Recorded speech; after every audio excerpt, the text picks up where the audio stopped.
அப்போஸ்தலனாகிய யோவான் எழுதின முதலாம் நிருபம்.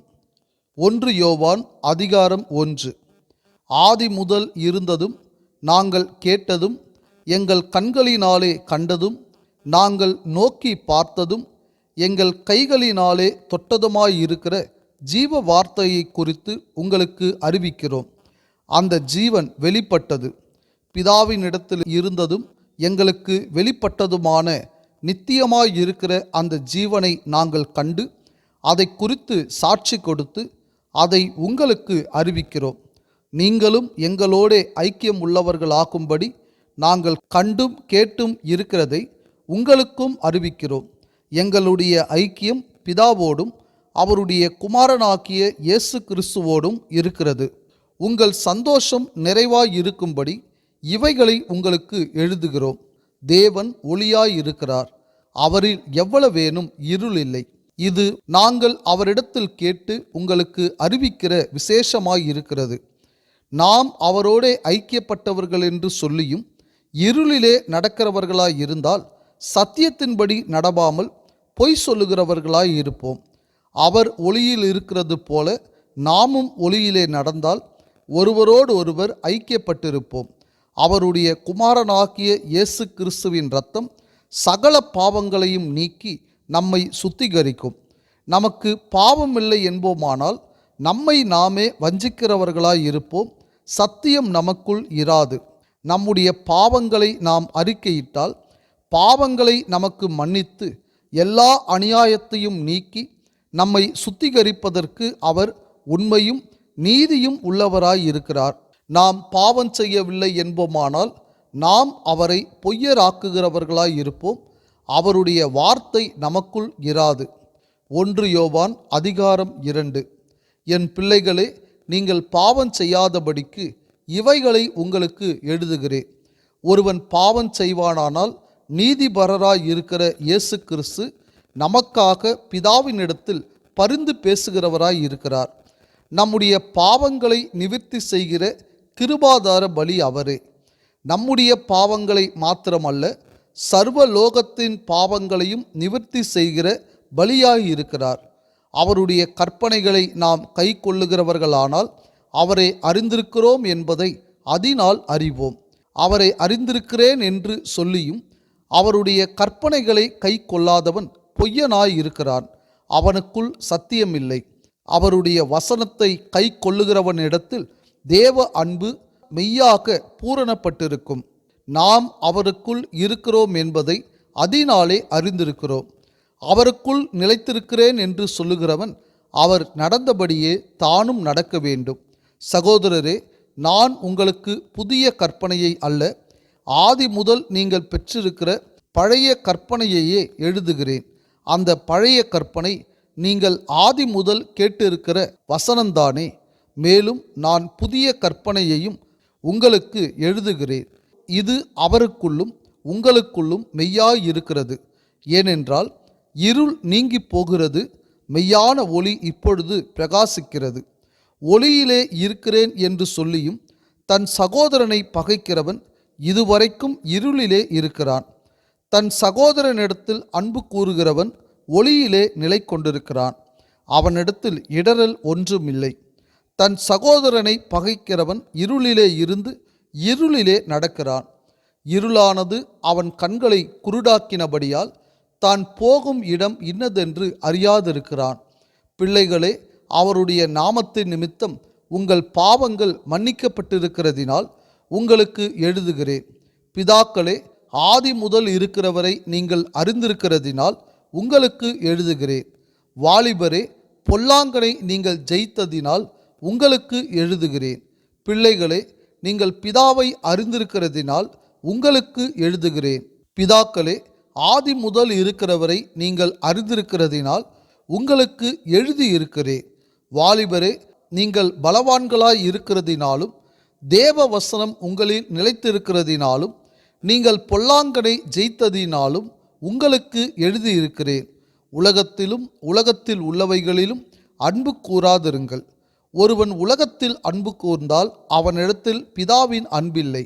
ஏனெனில் மாம்சத்தின் இச்சையும் கண்களின் இச்சையும் ஜீவனத்தின் பெருமையுமாக்கிய உலகத்தில் உள்ளவைகள் எல்லாம் பிதாவினால் உண்டானவைகள் அல்ல, அவைகள் உலகத்தினால் உண்டானவைகள். உலகமும் அதன் இச்சையும் ஒழிந்து போம். தேவனுடைய சித்தத்தின்படி செய்கிறவனோ என்றென்றைக்கும் நிலைத்திருப்பான். பிள்ளைகளே, இது கடைசி காலமாயிருக்கிறது. அந்தி கிறிஸ்து வருகிறான் என்று நீங்கள் கேள்விப்பட்டபடி இப்பொழுதும் அநேக அந்தி கிறிஸ்துக்கள் இருக்கிறார்கள். அதனாலே இது கடைசி காலம் என்று அறிகிறோம். அவர்கள் நம்மை விட்டு பிரிந்து போனார்கள். ஆகிலும் அவர்கள் நம்முடையவர்களாய் இருக்கவில்லை. நம்முடையவர்களாய் இருந்தார்களானால் நம்முடனே நிலைத்திருப்பார்களே. எல்லாரும் நம்முடையவர்கள் அல்லவென்று வெளியாகும்படிக்கே பிரிந்து போனார்கள். நீங்கள் பரிசுத்தராலே அபிஷேகம் பெற்று சகலத்தையும் அறிந்திருக்கிறீர்கள். சத்தியத்தை நீங்கள் அறியாததினால் அல்ல, நீங்கள் சத்தியத்தை அறிந்திருக்கிறதினாலும் சத்தியத்தினால் ஒரு பொய்யும் உண்டாயிராதென்பதை நீங்கள் அறிந்திருக்கிறதினாலும் உங்களுக்கு எழுதியிருக்கிறேன். இயேசுவை கிறிஸ்து அல்ல என்று மறுதலிக்கிறவனே அல்லாமல் வேறே யார் பொய்யன்? பிதாவையும் குமாரனையும் மறுதலிக்கிறவனே அந்தி கிறிஸ்து. குமாரனை மறுதலிக்கிறவன் பிதாவை உடையவன் அல்ல. குமாரனை அறிக்கையிடுகிறவன் பிதாவையும் உடையவனாய் இருக்கிறான். ஆகையால் ஆதி முதல் நீங்கள் கேள்விப்பட்டது உங்களில் நிலைத்திருக்க கடவது. ஆதி முதல் நீங்கள் கேள்விப்பட்டது உங்களில் நிலைத்திருந்தால் நீங்களும் குமாரனிலும் பிதாவிலும் நிலைத்திருப்பீர்கள். நித்திய ஜீவனை அளிப்பேன் என்பதே அவர் நமக்கு செய்த வாக்குத்தத்தம். உங்களை வஞ்சிக்கிறவர்களை குறித்து இவைகளை உங்களுக்கு எழுதியிருக்கிறேன். நீங்கள் அவராலே பெற்ற அபிஷேகம் உங்களில் நிலைத்திருக்கிறது. ஒருவரும் உங்களுக்கு போதிக்க வேண்டுவதில்லை. அந்த அபிஷேகம் சகலத்தையும் குறித்து உங்களுக்கு போதிக்கிறது. அது சத்தியமாயிருக்கிறது, பொய்யல்ல. அது உங்களுக்கு போதித்தபடியே அவரில் நிலைத்திருப்பீர்களாக. இப்படி இருக்க பிள்ளைகளே, அவர் வெளிப்படும்போது நாம் அவர் வருகையில் அவருக்கு முன்பாக வெட்கப்பட்டு போகாமல் தைரியம் உள்ளவர்களாய் இருக்கும்படிக்கு அவரில் நிலைத்திருங்கள். அவர் நீதி உள்ளவராய் இருக்கிறார் என்று உங்களுக்கு தெரிந்திருப்பதினால் நீதியை செய்கிறவன் எவனும் அவரில் பிறந்தவன் என்று அறிந்திருக்கிறீர்கள். 1 யோவான் அதிகாரம் 3. நாம் தேவனுடைய பிள்ளைகள் என்று அழைக்கப்படுவதினாலே பிதாவானவர் நமக்கு பாராட்டின அன்பு எவ்வளவு பெரிதென்று பாருங்கள். உலகம் அவரை அறியாதபடியினாலே நம்மையும் அறியவில்லை. பிரியமானவர்களே, இப்பொழுது தேவனுடைய பிள்ளைகளாயிருக்கிறோம். இனி எவ்விதமாய் இருப்போம் என்று இன்னும் வெளிப்படவில்லை. ஆகிலும் அவர் வெளிப்படும்போது அவர் இருக்கிற வண்ணமாகவே நாம் அவரை தரிசிப்பதினால் அவருக்கு ஒப்பாயிருப்போம் என்று அறிந்திருக்கிறோம். அவர் மேல் இப்படிப்பட்ட நம்பிக்கை வைத்திருக்கிறவன் எவனும் அவர் சுத்தமுள்ளவராய் இருக்கிறது போல தன்னையும் சுத்திகரித்து கொள்ளுகிறான். பாவம் செய்கிற எவனும் நியாயப்பிரமாணத்தை மீறுகிறான். நியாயப்பிரமாணத்தை மீறுகிறதே பாவம். அவர் நம்முடைய பாவங்களை சுமந்து தீர்க்க வெளிப்பட்டார் என்று அறிவீர்கள். அவரிடத்தில் பாவம் இல்லை. அவரில் நிலைத்திருக்கிற எவனும் பாவம் செய்கிறதில்லை. பாவம் செய்கிற எவனும் அவரை காணவும் இல்லை, அவரை அறியவும் இல்லை. பிள்ளைகளே, நீங்கள் ஒருவராலும் வஞ்சிக்கப்படாதிருங்கள். நீதியை செய்கிறவன் அவர் நீதியுள்ளவராய் இருக்கிறது போல தானும் நீதி உள்ளவனாய் இருக்கிறான். பாவம் செய்கிறவன் பிசாசினால் உண்டாயிருக்கிறான். ஏனெனில் பிசாசானவன் ஆதி முதல் பாவம் செய்கிறான். பிசாசினுடைய கிரியைகளை அழிக்கும்படிக்கே தேவனுடைய குமாரன் வெளிப்பட்டார். தேவனால் பிறந்த எவனும் பாவம் செய்யான், ஏனெனில் அவருடைய வித்து அவனுக்குள் தரித்திருக்கிறது. அவன் தேவனால் பிறந்தபடியினால் பாவம் செய்ய மாட்டான். இதனாலே தேவனுடைய பிள்ளைகள் இன்னாரென்றும் பிசாசின் பிள்ளைகள் இன்னாரென்றும் வெளிப்படும். நீதியை செய்யாமலும் தன் சகோதரனில் அன்பு கூறாமலும் இருக்கிற எவனும் தேவனால் உண்டானவன் அல்ல. நாம் ஒருவரில் ஒருவர் அன்பு கூற வேண்டும் என்பதே நீங்கள் ஆதி முதல் கேள்விப்பட்ட விசேஷமாயிருக்கிறது. பொல்லாங்கனால் உண்டாயிருந்து தன் சகோதரனை கொலை செய்த காயினை போல் இருக்க வேண்டாம். அவன் எது நிமித்தம் அவனை கொலை செய்தான்? தன் கிரியைகள் பொல்லாதவைகளும் தன் சகோதரனுடைய கிரியைகள் நீதி உள்ளவைகளுமாய் இருந்ததின் நிமித்தந்தானே. என் சகோதரரே, உலகம் உங்களை பகைத்தால் ஆச்சரியப்படாதிருங்கள். நாம் சகோதரரிடத்தில் அன்பு கூறுகிறபடியால் மரணத்தை விட்டு நீங்கி ஜீவனுக்குட்பட்டிருக்கிறோம் என்று அறிந்திருக்கிறோம்.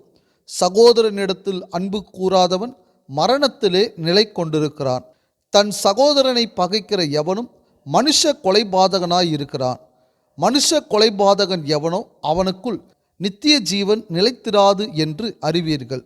அவர் தம்முடைய ஜீவனை நமக்காக கொடுத்ததினாலே அன்பு இன்னதென்று அறிந்திருக்கிறோம்.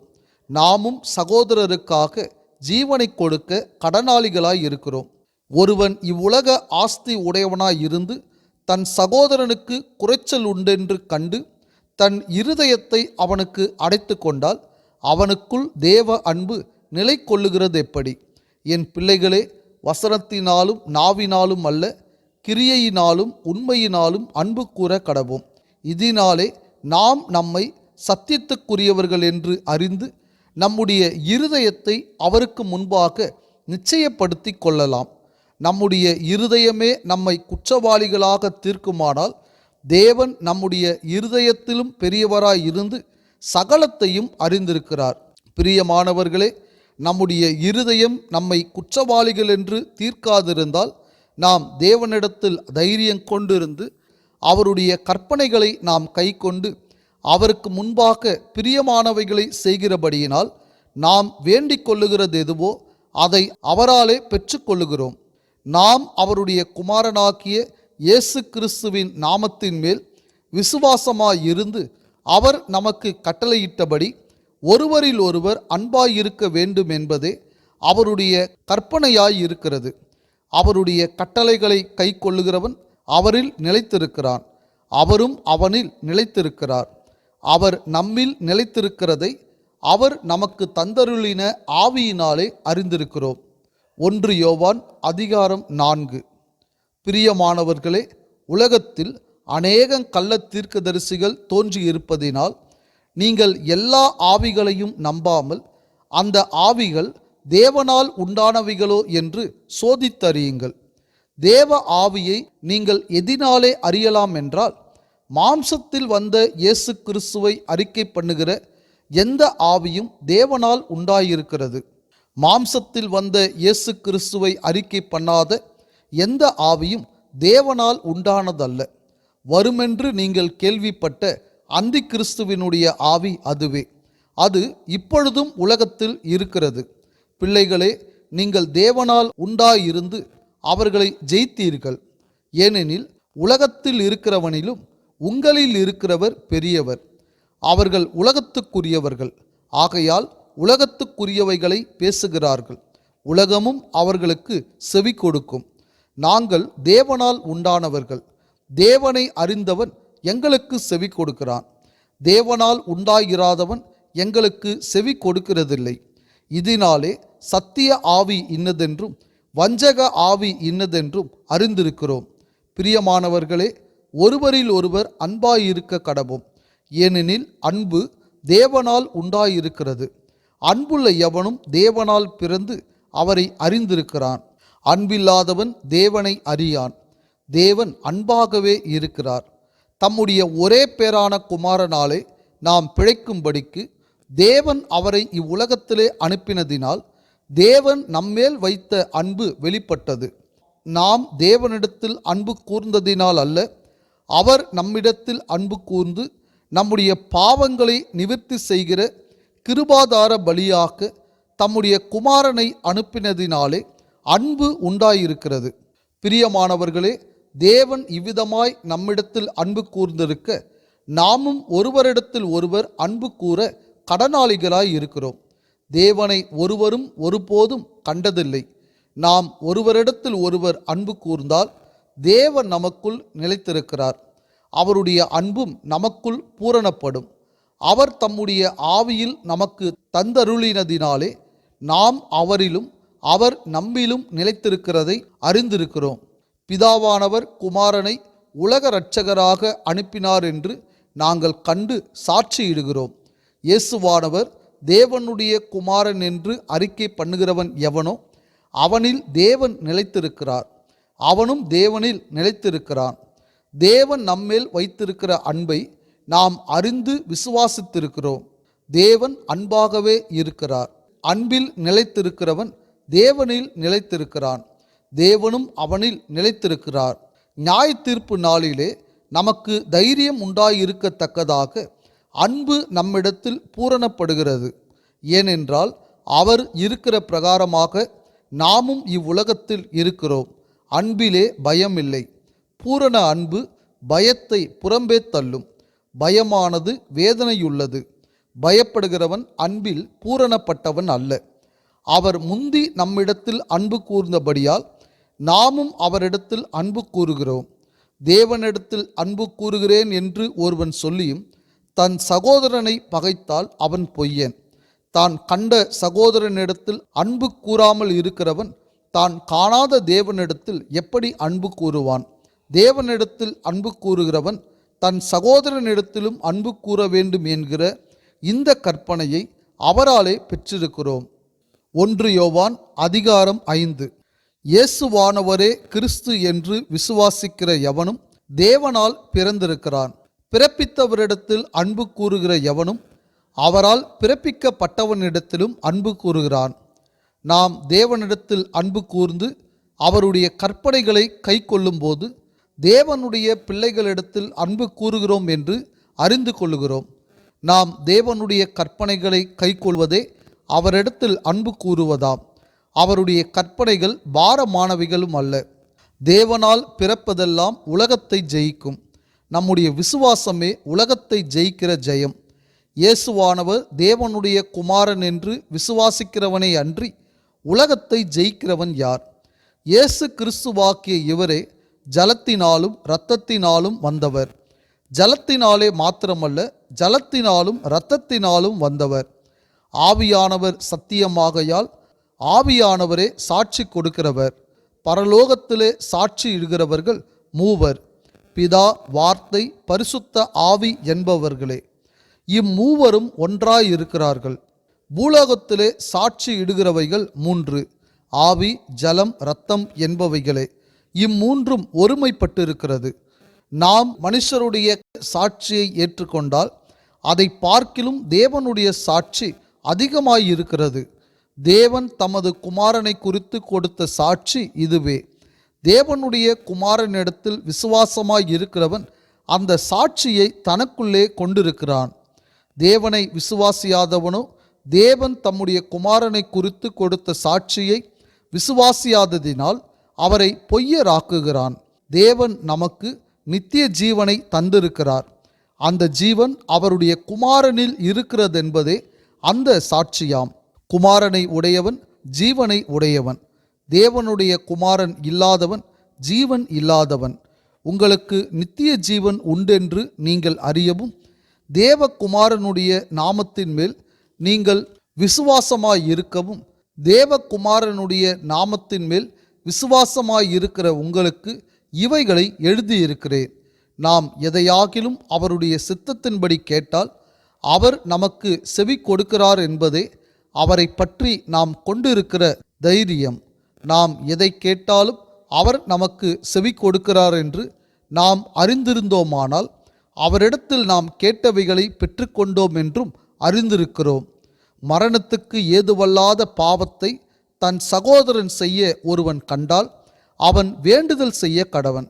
அப்பொழுது அவனுக்கு ஜீவனை கொடுப்பார். யாருக்கென்றால் மரணத்துக்கு ஏதுவல்லாத பாவத்தை செய்தவர்களுக்கே. மரணத்துக்கு ஏதுவான பாவம் உண்டு. அதை குறித்து வேண்டுதல் செய்ய நான் சொல்லேன். அநீதியெல்லாம் பாவம்தான் என்றாலும் மரணத்துக்கு ஏதுவல்லாத பாவமும் உண்டு. தேவனால் பிறந்த எவனும் பாவம் செய்யான் என்று அறிந்திருக்கிறோம். தேவனால் பிறந்தவன் தன்னை காக்கிறான், பொல்லாங்கன் அவனை தொடான். நாம் தேவனால் உண்டாயிருக்கிறோம் என்றும் உலகம் முழுவதும் பொல்லாங்கனுக்குள் கிடக்கிறதென்றும் அறிந்திருக்கிறோம். அன்றியும் நாம் சத்தியம் உள்ளவரை அறிந்து கொள்வதற்கு தேவனுடைய குமாரன் வந்து நமக்கு புத்தியை தந்திருக்கிறார் என்றும் அறிவோம். அவருடைய குமாரனாகிய இயேசு கிறிஸ்து எண்ணப்பட்ட சத்தியம் உள்ளவருக்குள்ளும் இருக்கிறோம். இவரே மெய்யான தேவனும் நித்திய ஜீவனுமாய் இருக்கிறார். பிள்ளைகளே, நீங்கள் விக்கிரகங்களுக்கு விலகி உங்களை காத்து கொள்வீர்களாக. ஆமேன்.